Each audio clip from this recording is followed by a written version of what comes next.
ஜெய்ஹிந்த் மற்றும் வணக்கம் நண்பர்களே.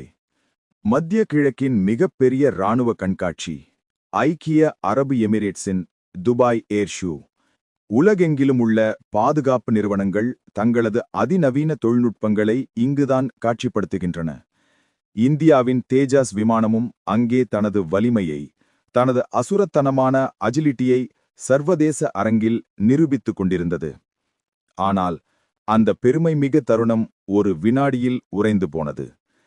2025ஆம் ஆண்டு நவம்பர் 21ஆம் தேதி துபாய் அல் மக்தூம் ஏர்பேஸுக்கு அருகே தேஜஸ் LCA Mk-1 வகையைச் சேர்ந்த LA-5026 என்ற பதிவு கொண்ட விமானம் கட்டுப்பாட்டை இழந்து தீப்பிழம்பாக தரையில் விழுந்தது. இந்த விபத்தில் நம் விமானப்படையின் சிறந்த வீரர்களில் ஒருவரான விங் கமாண்டர் நமன் ஷெக்யால் அவர்களை தேசம் இழந்தது.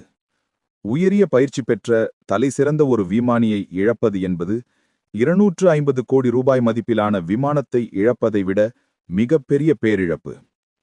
இது தேஜாஸ் விமானம் சந்தித்த இரண்டாவது விபத்து ஆகும். சோகம் என்றால் என்ன என்று தெரியாத அண்டை நாடுகள் நம் துயரத்தை கொண்டாடின.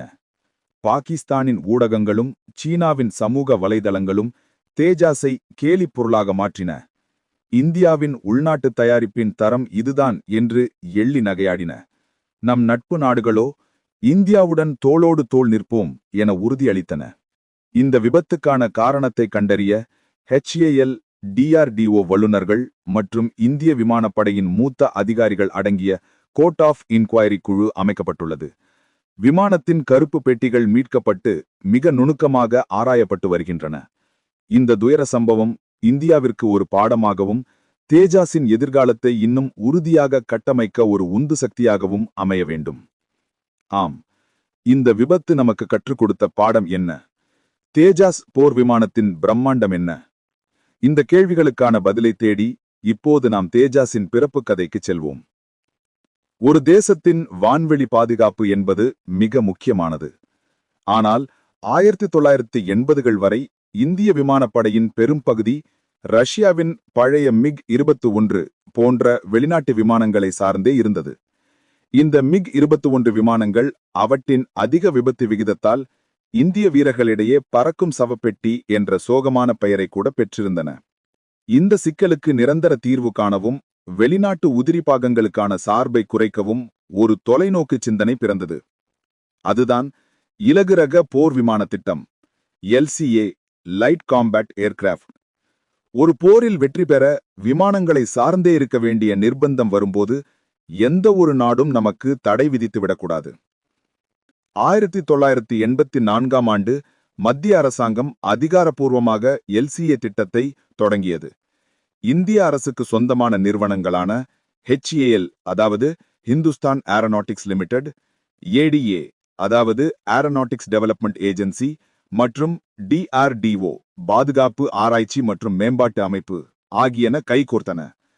நீண்ட போராட்டங்கள், தோல்விகள், புதிய முயற்சிகள் என பல கட்டங்களை கடந்து 2001ஆம் ஆண்டு முதல் LCA விமானம் வானில் வெற்றிகரமாக பறந்தது. இந்திய தொழில்நுட்பத்தின் பிரகாசத்தை குறிக்கும் விதமாக இதற்கு தேஜாஸ் என்று பெயரிட்டு பெருமைப்படுத்தப்பட்டது. தேஜாஸ் இந்தியாவிற்கு கிடைத்தது வெறும் ஒரு தொழில்நுட்ப வெற்றி மட்டுமல்ல, இது சர்வதேச அரங்கில் நம்மை தனித்து நிறுத்தும் கேடயம். போர்க்காலங்களிலோ அல்லது சர்வதேச அரசியல் நெருக்கடியின் போதோ உதிரிப்பாகங்களை மற்ற நாடுகள் வழங்க மறுத்தால் நம்முடைய தேஜாஸை அது பாதிக்காது. இது சர்வதேச தடைகள் அதாவது இன்டர்நேஷனல் சாங்ஷன்ஸ் மற்றும் தாமதமான விநியோகங்கள் அதாவது டிலேட் சப்ளைஸ் ஆகியவற்றிலிருந்து நம் நாட்டை பாதுகாக்கிறது.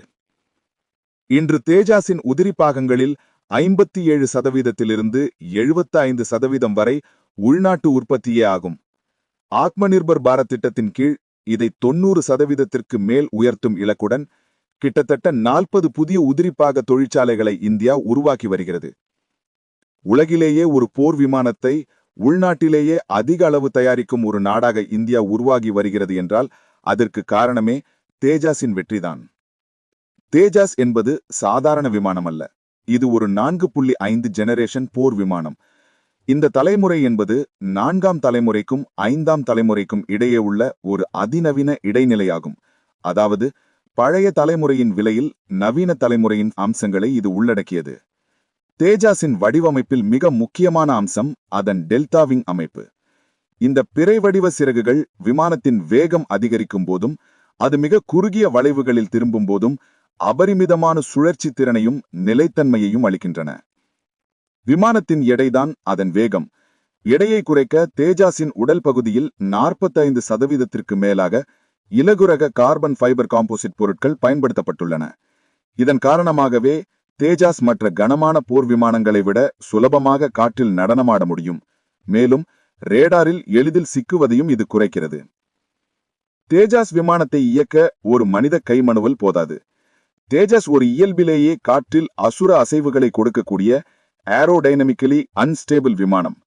விமானத்தின் ஒவ்வொரு அசைவையும் மில்லி வினாடிகளில் கணக்கிட்டு விமானத்தை இயக்கும் ஒரு டிஜிட்டல் மூளை தேவை. அதுதான் ஃப்ளை பை வயர் கட்டுப்பாட்டு அமைப்பு. இது விமானத்தின் கட்டளைகளை மிக துல்லியமாக மின்சார சைகைகள் மூலம் கட்டுப்பாட்டு பகுதிகளுக்கு அனுப்பி சிக்கலான சாகசங்களை சாத்தியமாக்குகிறது. தேஜாஸின் கண் அதன் ரேடார். இதில் பயன்படுத்தப்பட்டுள்ள AESA ரேடார் கண் ஒரே நேரத்தில் பல இலக்குகளை துல்லியமாக கண்காணித்து வழிகாட்டக்கூடிய சக்தி வாய்ந்தது. மேலும் BVR அதாவது பியாண்ட் விஷுவல் ரேஞ்ச் ஏவுகணைகளை பயன்படுத்தி எதிரி விமானம் கண்ணுக்கு தெரியாத தூரத்தில் இருக்கும் போதே அதை தாக்கி அழிக்கும் ஆற்றல் தேஜாஸுக்கு உண்டு. இரவு நேர தாக்குதல் திறன்கள் அதாவது நைட் ஸ்ட்ரைக் கேப்பபிலிட்டிஸ் மற்றும் மின்னணு போர் திறன்கள் அதாவது எலக்ட்ரானிக் வார்ஃபேர் கேப்பபிலிட்டிஸ் என பல அம்சங்கள் தேஜாஸில் உள்ளன. இத்தனை அம்சங்கள் இருந்தாலும் இது மற்ற வெளிநாட்டு ஜெட் விமானங்களை விட சற்றே விலை குறைந்தது, அதாவது காஸ்ட் எஃபெக்டிவ்.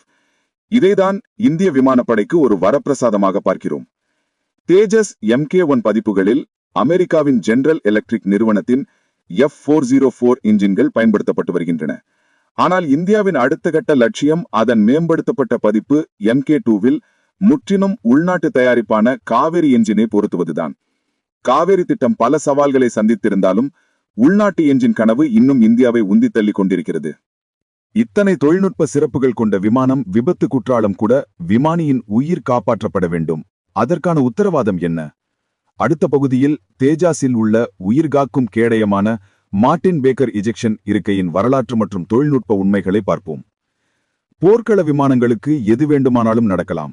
அந்த ஒரு நிமிடத்தில் விமானியை காப்பாற்றுவது விமானத்தின் ஒட்டுமொத்த பாதுகாப்பை விட மிக முக்கியம். இதற்காகவே உருவாக்கப்பட்டதுதான் மார்டின் பேக்கர் இஜெக்ஷன் சீட். தேஜாஸில் இருப்பது அதிநவீன 00 தொழில்நுட்பம். இதன் அர்த்தம் என்னவென்றால் விமானம் பூஜ்ய உயரத்தில் அதாவது தரையில் நின்றிருந்தாலோ அல்லது மிக மெதுவாக பூஜ்ய வேகத்தில் அதாவது 0 ஏர் ஸ்பீடில் சென்று கொண்டிருந்தாலோ விபத்து ஏற்பட்டால் கூட இந்த இருக்கை செயல்படும். ராக்கெட் உந்து சக்தியை பயன்படுத்தி இருக்கை விமானியை உடனடியாக வானில் தூக்கி எறிந்து பாராஷூட்டை திறந்து பாதுகாப்பாக தரையில் இறக்கும். ராஜஸ்தான் ஜெய்சல்மேரில் 2024 மார்ச் மாதம் நடந்த முந்தைய தேஜாஸ் விபத்தின் போது விமானி உயிர் பிழைத்தார் என்றால் அதற்கு காரணம் இந்த 00 இருக்கைதான். ஆனால் துபாய் விபத்தில் அது ஏன் செயல்படவில்லை அல்லது விமானியால் ஏன் செயல்படுத்த முடியவில்லை? இந்த கேள்விகள்தான் விசாரணையின் மிக முக்கியமான அம்சங்களாக உள்ளன. ஒரு போர் விமானத்தின் சாகசம் என்பது அதன் உச்சகட்ட திறனை பயன்படுத்துவது. விபத்துக்கு வழிவகுத்ததாக கருதப்படும் முக்கிய காரணி நெகட்டிவ் ஜி ஃபோர்ஸ். பொதுவாக விமானம் மேல் நோக்கி செல்லும்போது பாசிட்டிவ் ஜி விசை உருவாகிறது. இதற்கு மாறாக விமானி கட்டுப்பாக்கு ஸ்டிக்கை முன்னோக்கி தள்ளி விமானத்தை கீழ்நோக்கி செங்குத்தாக செலுத்த முயற்சிக்கும் போது புவியீர்ப்பு விசைக்கு எதிராக ஒரு முடுக்கம் ஏற்படுகிறது. இதுதான் நெகட்டிவ் ஜி. இந்த சாகசம் மிக நுணுக்கமானது. துபாயில் நடந்த சாகசத்தின் போது விமானம் அந்த கடுமையான சுழற்சியிலிருந்து மீண்டு வராததால் அதன் நிலைத்தன்மையை இழந்து தரையை நோக்கி சென்றிருக்கலாம் என்று முதன்மை தகவல்கள் தெரிவிக்கின்றன. விபத்து நடந்த இடம் துபாயின் அல் மக்தும் ஏர்பேஸுக்கு அருகே இருந்ததால் ஐக்கிய அரபு எமிரேட்ஸின் GCA அதாவது விமான போக்குவரத்து ஒழுங்குமுறை ஆணையம் இந்திய விமானப்படையுடன் இணைந்து செயல்படுகிறது. விமானத்தின் கருப்பு பெட்டிகள் மீட்கப்பட்டு அதன் விமான தரவு பதிவு அதாவது FDR மற்றும் காக்பிட் குரல் பதிவு அதாவது CVR முழுமையாக பகுப்பாய்வு செய்யப்படுகின்றன. இந்த விபத்தின் முதல் மற்றும் நேரடி விளைவு பொருளாதார இழப்பு. ஒரு விமானத்திற்கான சுமார் 250 முதல் 350 கோடி ரூபாய் இழப்பு. ஆனால் மிகப்பெரிய பாதிப்பு நம்முடைய தற்காப்புத்துறை நற்பெயருக்கு ஏற்பட்ட களங்கம். எதிரி நாடுகள் இதை தங்களுக்கு சாதகமாக்கிக் கொள்ள முயல்வார்கள். இந்த விபத்தால் உடனடியாக ஏற்பட்ட முக்கியமான ஒரு பின்விளைவு உற்பத்தி தாமதம். விபத்து நடந்தவுடன் HAL நிறுவனம் புதிய தேஜாஸ் விமானங்களின் உற்பத்தியை உடனடியாக நிறுத்தியுள்ளது. DRDOவின் அறிவுறுத்தலின் பேரில் தற்போது பயன்பாட்டில் உள்ள அனைத்து தேஜாஸ் விமானங்களும் மீண்டும் முழுமையாக ஆய்வு, அதாவது ரீசெக் செய்யப்படும். இதற்கு சில வாரங்கள் அல்லது மாதங்கள் கூட ஆகலாம். இந்த தாமதம் விமானப்படைக்கு தேஜாஸ் விமானங்களை விநியோகிக்கும் கால அட்டவணையில் ஒரு பெரிய பின்னடைவை ஏற்படுத்தும். இது எல்லையோர ரோந்து பணிகளிலும் விமானிகளின் பயிற்சி அட்டவணைகளிலும் பாதிப்பை ஏற்படுத்தும். இந்த விபத்திலிருந்து பாடம் கற்றுக்கொண்டு சாஃப்ட்வேர் அப்கிரேடுகள், குறைபாடு உள்ள பாகங்களை மாற்றுதல் மற்றும் விமானி பயிற்சிகளை மேலும் மேம்படுத்துதல் போன்ற நடவடிக்கைகள் உடனடியாக மேற்கொள்ளப்பட வேண்டும். தேஜாஸ் உள்நாட்டு தேவைக்காக மட்டுமல்ல, உலக சந்தைக்காகவும் தயாரிக்கப்பட்டது. இதன் விலை குறைவு, பராமரிப்பு எளிது மற்றும் அதிநவீன தொழில்நுட்பம் ஆகியவை இதற்கு உலக அளவில் ஒரு ஈர்ப்பை அளித்துள்ளன. மலேசியா, அர்ஜென்டினா, எகிப்து, பிலிப்பைன்ஸ் போன்ற பல நாடுகள் தேஜாஸ் விமானங்களை வாங்க தீவிர ஆர்வம் காட்டியுள்ளன. இந்த விபத்து ஏற்றுமதி பேச்சுவார்த்தைகளில் ஒரு தற்காலிக தடையை ஏற்படுத்தலாம் என்றாலும், இந்தியா வெளிப்படையான விசாரணை மற்றும் விரைவான தீர்வுகளை காண்பிப்பதன் மூலம் இந்த நம்பிக்கையை மீண்டும் கட்டியெழுப்ப முடியும். தேஜாஸின் தொழில்நுட்ப தளம் இந்தியாவின் அடுத்த தலைமுறை போர் விமானங்களுக்கு அடித்தளமாக அமைந்துள்ளது. இந்தியாவின் அடுத்த மாபெரும் இலக்கு AMCA, advanced medium combat aircraft. இது அமெரிக்காவின் F-35 விமானங்களுக்கு இணையாக முற்றிலும் இந்தியாவிலேயே வடிவமைக்கப்படும் 5ஆம் தலைமுறை ஸ்டெல்த் போர் விமானமாகும்.